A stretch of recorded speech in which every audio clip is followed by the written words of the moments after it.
A exposição das novas aquisições do MAM reúne 24 das 103 obras que entraram para a coleção do museu nos últimos 5 anos.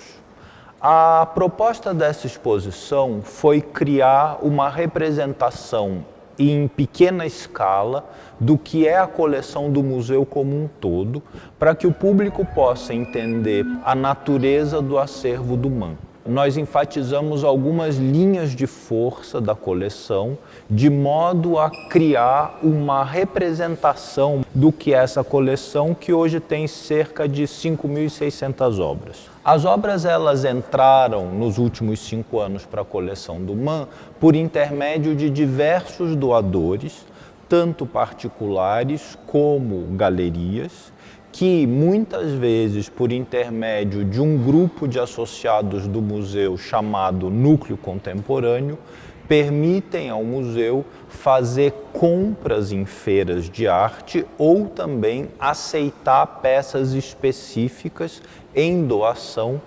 Também essas peças podem entrar, por exemplo, por meio de espólios, como no caso do Jacques Duché, que legou ao MAM um grupo de tapeçarias e pinturas a partir da sua vontade expressa em testamento. Dessa maneira, o museu ele consegue ampliar a sua coleção de maneira a aproveitar oportunidades de propostas de doação de obras, mas também, através de doações de dinheiro, comprar obras que aparecem muitas vezes nas feiras de arte como oportunidades únicas.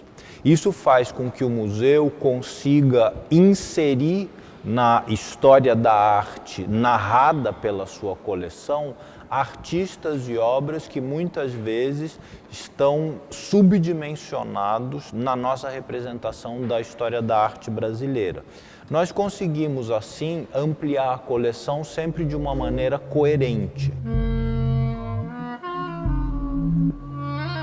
A gente reuniu aqui algumas linhas de força, tendo como ponto central a herança da abstração geométrica na arte brasileira.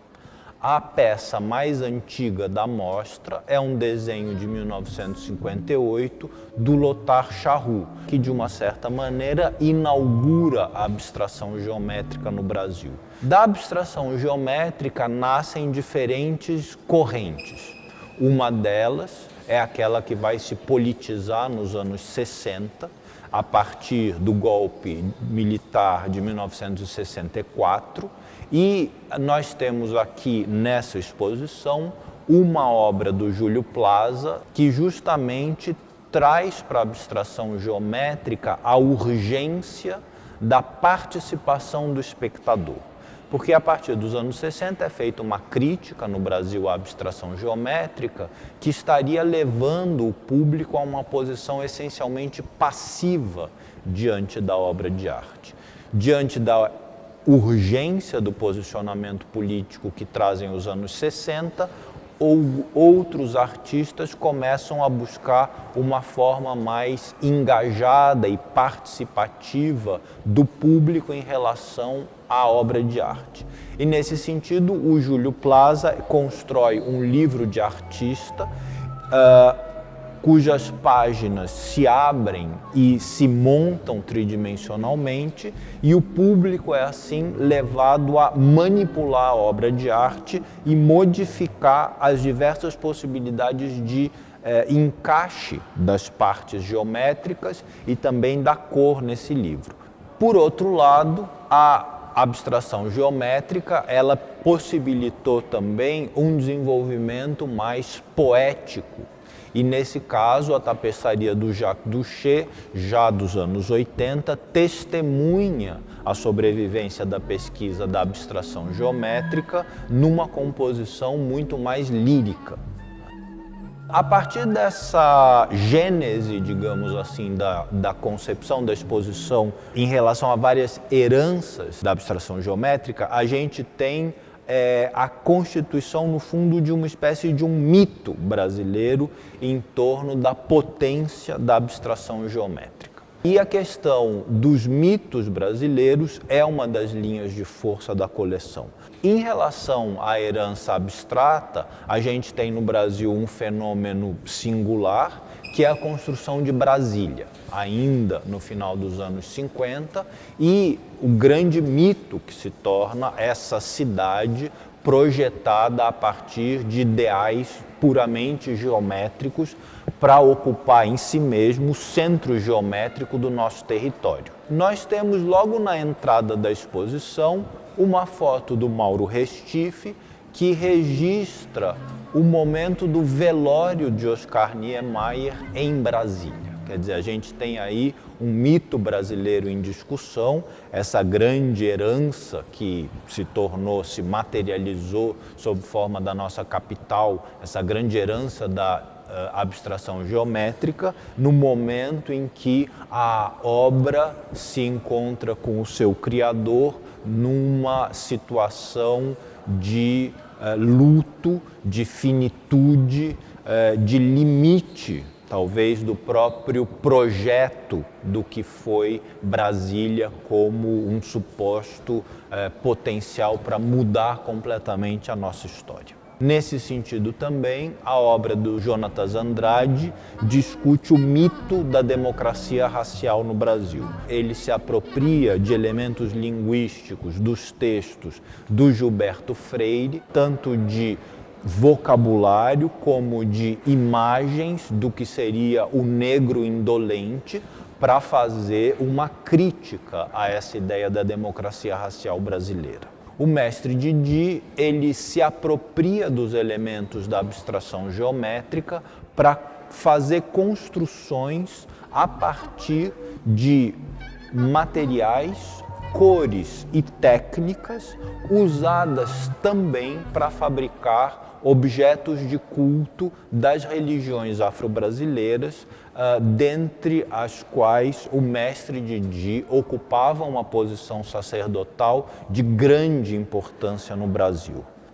Por outro lado, toda essa, digamos, pressão em torno da abstração geométrica gera no Brasil também uma contracorrente irracionalista. E nesse sentido, nós temos as obras da Laura Lima e da Érica Verzutti, que criam situações de irracionalidade. A Érica Verzutti, em especial, ela constrói, junto com o artista Luiz Roque, uma imagem que faz referência a fotografias surrealistas clássicas. Outro lado importante da coleção do museu é a sua relação com a ecologia.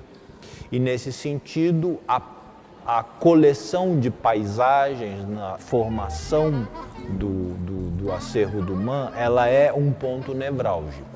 Uma das obras que evidencia essa confluência da paisagem com a questão ecológica são as fotos do Marcelo Mosqueta, que ele faz numa residência artística no Ártico, ao tentar localizar o norte magnético. No entanto, isso se torna um esforço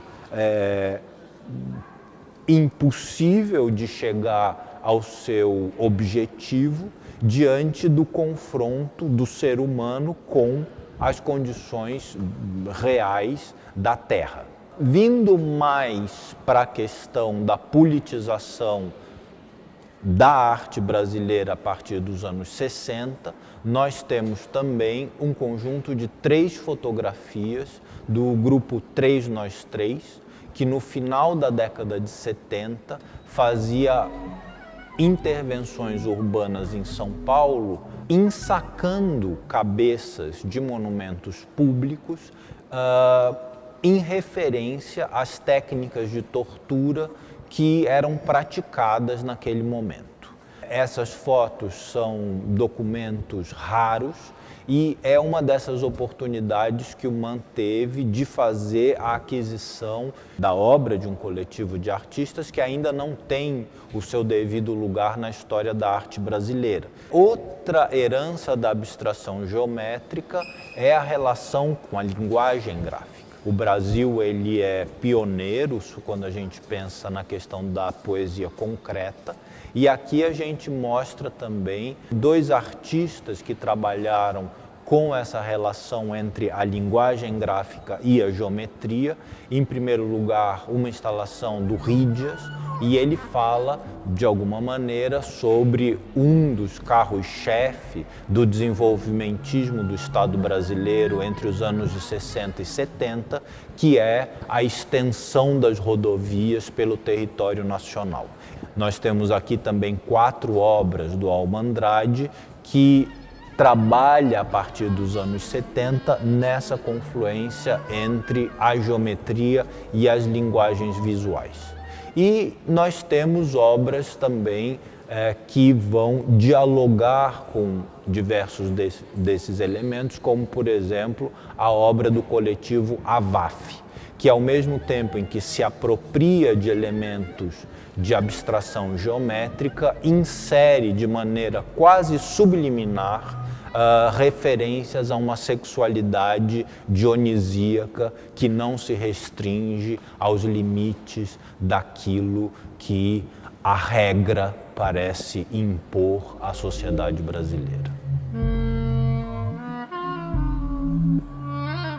Se a gente pensar que até a metade dos anos 40 inexiste arte abstrata no Brasil, o Mann ele tem uma posição histórica ao criar um ambiente cultural para a emergência da abstração no Brasil. O Mann, em 52, sediou a primeira mostra de um grupo que explicitamente se identificava e se dedicava à abstração geométrica, que foi o grupo Ruptura, e ao criar as Bienais de São Paulo em 1951, ampliou o lugar institucional para a abstração no Brasil. Dessa maneira, o Mann tem uma responsabilidade histórica sobre o destino da abstração no Brasil e, mais especificamente, da abstração geométrica.